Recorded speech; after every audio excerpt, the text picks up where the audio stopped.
Hey y'all, it's Jennifer with the Oster's Kitchen. Today I'm going to show y'all how to make this very quick and easy Boudin King Cake. It's stuffed with Boudin and pepper jack cheese, topped with bacon, green onions, and pepper jelly. We use a pre-made dough, so it's very quick and easy. Let's get started. For this recipe, you'll need some cooking spray, about a pound of Boudin, some pepper jelly, half a block of pepper jack cheese, 2 rolls of Crescent roll dough, 4 to 5 slices of cooked bacon, and some green onions. Optional items to remember are Mardi Gras beads to decorate, and of course the king cake baby. Now, if you got these from a Mardi Gras parade, you're going to want to remember to wash them because they will be dirty.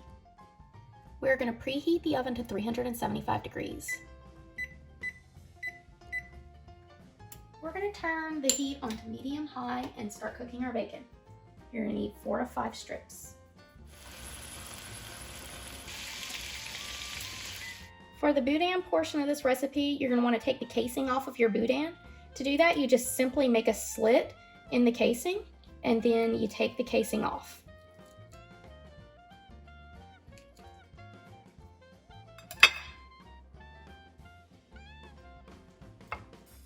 Just like that, and do that to every piece of Boudin you've got. While we're waiting for our bacon to fry, we're going to slice the green onions. You only need about 4 or 5 of these, and these are optional. If you don't like green onions, you can simply omit them. You're going to thinly slice about half of a block of pepper jack cheese. This is an 8-ounce block of cheese, so you'll need about 4 ounces. You just want enough to go around the entire ring of king cake.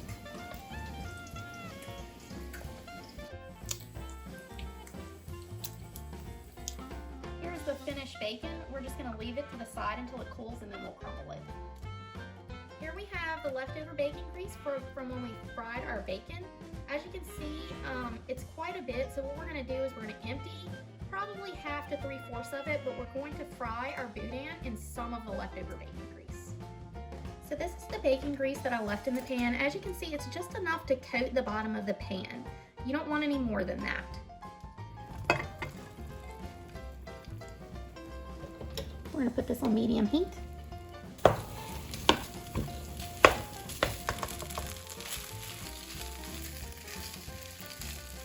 Okay, so it looks like the Boudin is done. There's a little bit of a crust on it and it's warm, so we're going to put it to the side and prepare our dough. Alright, so the next step is to prepare our dough. So what we're going to do is we're going to spray the pan, just a thin coat. For this recipe, I actually use the pre-made Crescent roll dough. You can use like homemade dough, but this is a ton easier. If you want to try homemade dough for yourself, we have a cinnamon roll video that we're going to link to. You can use that dough, just don't use the cinnamon and sugar. Okay, so we're going to layer this dough, and we're going to work this dough into an oval shape, just like a king cake. You're going to have some overlap. You just want to kind of pinch the seams, and you're going to want to leave a little hole in the middle. These king cakes have holes in the middle. You can also do this on a round pan, but I find that the oval shape works better on a rectangular pan.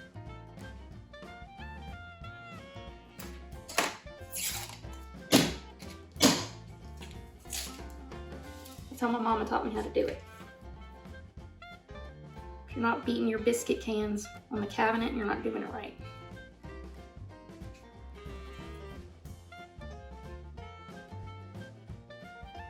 It doesn't have to be perfect right at first.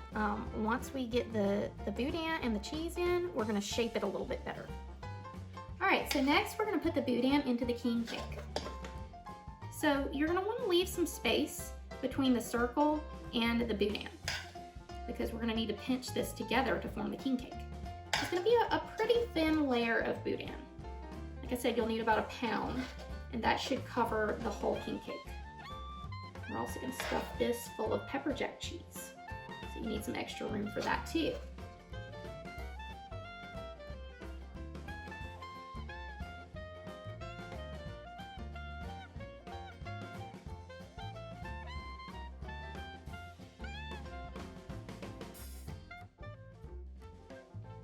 finished your ring and you have some boudin left over, just go and fill in the places that don't seem as full. This is what your boudin should look like after you finish filling your king cake ring. Next, we're gonna layer the pepper jack cheese on top of the boudin. You're just gonna wanna form a ring. This is what your pepper jack should look like after you've put it on top of your boudin. Next, we're gonna close our king cake. What you do is you just take the pieces of dough and gently pull them over and pinch the edges after you pull them. Just like that. Takes a little bit and a little bit of practice. And you'll wanna roll your king cake over just a little bit. It's stuffed pretty full with boudin, so you're gonna wanna move your tray with you.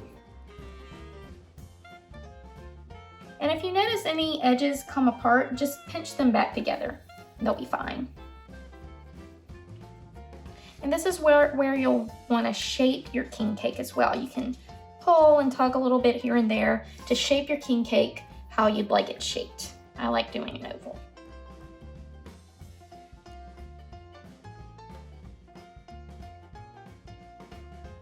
Looks like a pretty good king cake to me. Next, we're gonna put the king cake in the oven at 375. And the baking times here vary. You're just gonna wanna watch it until it becomes golden brown. It could be anywhere from 12 to 20 minutes. While the king cake is cooking, you can go ahead and chop your bacon. It should be cool enough to handle now. You just wanna roughly chop. This is just gonna go on the top of the king cake. Gives it a little bit of extra flavor. Okay, so it's been about 12 minutes and I'm gonna look at my king cake and determine whether or not it's done.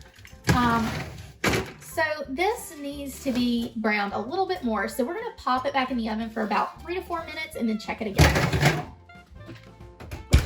Okay, so the king cake has been baking another 4 minutes. And this looks about perfect. Keep in mind that we're gonna have to put this back in the oven to melt the pepper jelly. Okay, so next what we're gonna do is we're just gonna top this king cake with pepper jelly.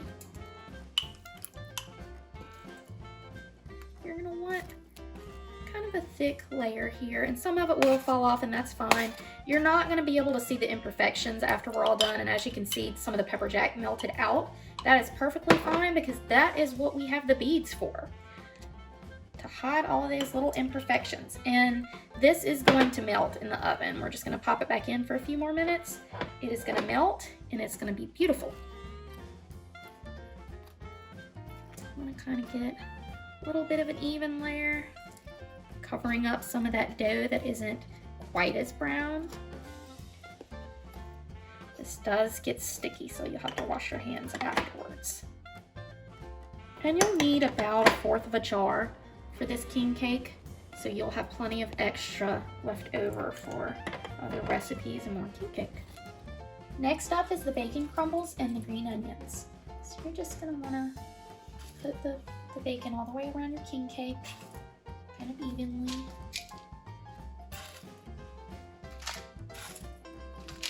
And I do transfer mine from a baking sheet to a prettier platter, so whatever falls off to the side is no big deal.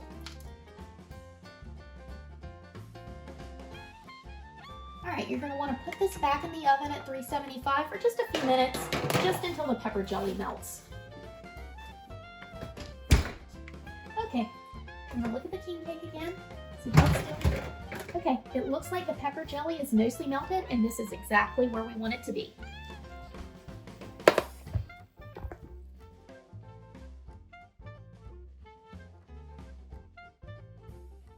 Doesn't that look delicious? This king cake is great for brunches and Mardi Gras themed parties. It's super impressive for not a lot of work. I'll be adding more Mardi Gras themed recipes in the future. If you liked what you saw, please like and subscribe to my channel to show support and get notified of my new videos. Thank y'all so much for watching.